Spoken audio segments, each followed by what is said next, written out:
नमस्कार आम cooking channel cook मस्ती को बहुत बहुत स्वागत करुच्ची। आज मुझे नहीं आसी पाव भाजी रेसिपी बहुत ही कम सामग्री रे रेडी हो और चटपटा रेडी हे। आपण मैंने वीडियो को फुल वॉच करंतु। आशा करुच्ची रेसिपी आपण मानक निहाती भाव में पसंद आसीबो। रेसिपीटी पसंद आसिले लाइक गोटे निहाती करिवे। चैनल रे एपर्यंत नुआ ताले कुक मस्ती चैनल को सब्सक्राइब करबा पे जमार भूलिबेनी। तो चलंतु आमे डेरी न करिके पाव भाजी रेसिपी आमे आरंभ करिबा। एठी मो पाव भाजी तैयारी करिबा पे टमाटो मो 2टी मीडियम साइज रो टमाटो को एठी छोट छोट काटी के यूज करूची। प्याज 2टी मीडियम साइज रो प्याज को एमती छोट छोट चॉप करके नहीं जाइछि। ता सहित एठी सीझा ग्रीन मटर आलू को मो भल भाव में मैश करके नहीं जाइछि। बहुत कम सामग्री मो यूज करूची। तो चलंतु ए सब को आमे साइड करि देबा और बाकी जिंस सब आमे वीडियो रे देखिबा। आ एठी मो गैस सेट को पळे आसी छी। गैस रा फ्लेम को ऑन करिके मो एठी मीडियम फ्लेम रे रखिके कढ़ाई गरम हेबा पे रखी देइथिली। कढ़ाई हल्का रे गरम हे गला परे आमे एठी तेल ऐड करि दबा। एठी मो रिफाइन तेल गोटे बड़ चमच नै जाय छी। ता सहित एठी गोटे टेबल स्पून नै जाय छी बटर और तेल जेते बेले गरम हे आसिला परे एबे आमे एठी ऐड करि दबा गोटे छोट चमच जीरा को आमे किछि सेकंड भाजी हेबा पे छाड़ीबा। जीरा किछि सेकंड भाजी ही सारिला परे मु एठी ऐड करि दउछि पियाज को आमे लो टू मीडियम मझिरे रखिकी फ्लेम को आमे गोटे मिनिट पाखा पाखी भाजी देबा। पियाज हल्का रे सॉफ्ट हे आसिला परे अदा रसुण को मु एठी ग्रेट करके नै जाइथिली ताको गोटे छोट चमच एठी ऐड करि दउछि। अदा रसुण को किछि सेकंड भाजी देबा। भाजी हे सारिला परे एठी मु ऐड करि दउछि टोमाटो कटा ऐड करि सारिला परे आमे लो टू मीडियम मझिरे रखिकी फ्लेम को आमे कुक हेबा पे किछि समय छाड़ीबा। तो चलंतु गोटे मिनिट पाखापाखि कुक हो सारा पर ये आम ड्राई मसला सब ऐड करदेबा। ये मो स्वाद अनुसार लुण ऐड कर दउछि। प्रथमे गरम मसला पाउडर हाफ चामच आम ऐड करदेबा। ये गरम मसला पाउडर ऐड कर सारा पर ये मु ऐड कर दउछि। ए पॉइंट रे पाव भाजी मसला नहीं जाइछि 2 छोट चमच देखि पारुथिबे।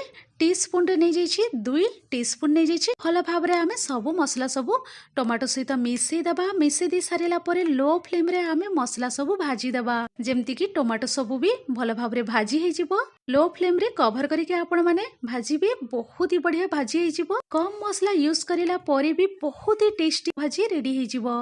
आ एठी मु आपण मानको देखि दउछि मसला सहित टमाटो सब भल भाव रे सॉफ्ट हे जाइछि। बहुत भल भाव रे भाजी हे जाइछि। देखि पारुथिबे आपण माने कलर भी बहुत बढ़िया पळे आसीछि। जदि एई पॉइंट रे आपण माने राग पसंद ताहले ऐड करि परिबे रेड चिली पाउडर मध्य।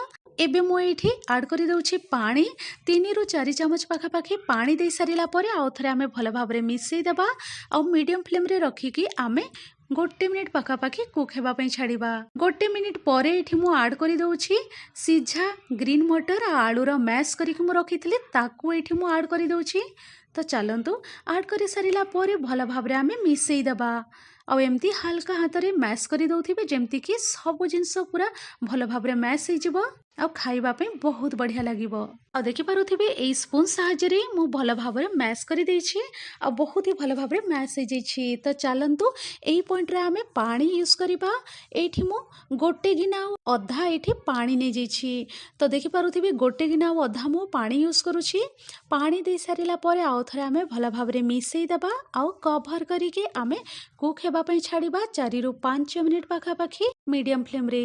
आ एठी देखि दउछि आपण मानको कवर खोलिकी आउ 4 रु 5 मिनिट पाखा पाखी हे जाइछि आउ चटपटा भाजीरा रेसिपी रेडी हो जाइछि। तो चलंतु एई पॉइंट रे आमे कटा धनिया पत्र ऐड करि दबा। एठी मु लो टू मीडियम मझिरे रखि दउछि फ्लेम को आ एठी मु धनिया पत्र ऐड करि दउछि। धनिया पत्र को प्रथमे मु भल भाव रे धोई देइथिली। धोई सारिला परे ताको काटि के एठी मु ऐड करि दउछि। धनिया पत्र ऐड करि सारिला परे आउ थरे आमे भल भाव रे मिसई दबा और देखि पारुथिबे पूरा ठीक हे जाइछि। तो चलंतु एबे आमे मिसई दे सारिला परे धनिया पत्र को गोटे रु 2 मिनिट पाखा पाखी हे जाइछि। एबे आमे फ्लेम को ऑफ करि दबा। एठी मु पुणी थरे फ्लेम को ऑन करिकी तावा गरम हेबा पे रखि देइथिली। मु तावा रे सेकिबे आपण माने चाहिए कढ़ाई भी यूज करि परिबे। तो चलंतु हल्का रे तावा गरम हे गला परे एठी गोटे पीस मु बटर ऐड करि दउछि। ता सहित एठी पाव भाजी मसला मध्ये नै जाइछि 1/4 टीस्पून आ मु तावा रे ही ए प्रोसेस को करूछि। आ एठी किछि धनिया पत्र मु स्प्रिंकल करि दउछि। भल भाव रे आमे मिसई दबा बटर सहित मसला सब बटर सहित मसला को आम भल भाव मिसईदबा। तो देखिपे ये किसी सेकेंड भल भाव में मिसई देछि। एबे आम पाव को सेकीदबा। ये देखिपे पाव को मुझे काटी देछि। तो चलतु आम ओल्टा पल्टा करके आम भल भाव सेकीदबा। तो देखिपे दी साइड भल भाव में सेकी देछि। तो रेडी हो जाइए पाव। तो चलतु गोटे प्लेट को मुझे ट्रांसफर कर दउछि।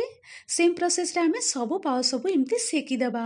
चटपटा पाव भाजी रेडी हो जाइए। तो ये मु गोटे ट्रे नहीं जाइए। ट्रे रे प्रथमे मु भाजी को सर्व कर दउछि। भाजी सब को सर्व कर दे सारिला पर एठी मु टमाटो कटा सर्व करूछि। देखि पारुथिबे टमाटो को मैं छोट छोट काटिकी यूज करूछि। ता सहित कटा प्याज नहीं जाइछि। आ एठी भाजीर ऊपर मध्य मु प्याज ऐड कर दउछि।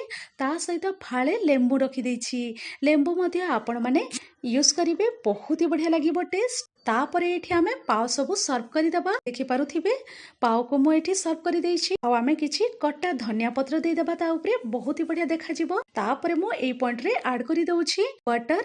सेंटर रे आमे बटर दे दबा। तो देखि पारुथिबे बहुत ही बढ़िया देखा जाउछि। बहुत ही चटपटा आपण माने भी इजीली तैयारी करि परिबे और टेस्ट करि परिबे। तो देखिले ना आपण माने भी बहुत कम सामग्री रे और कम समय रे रेडी हो गला चटपटा पाव भाजी रे रेसिपी।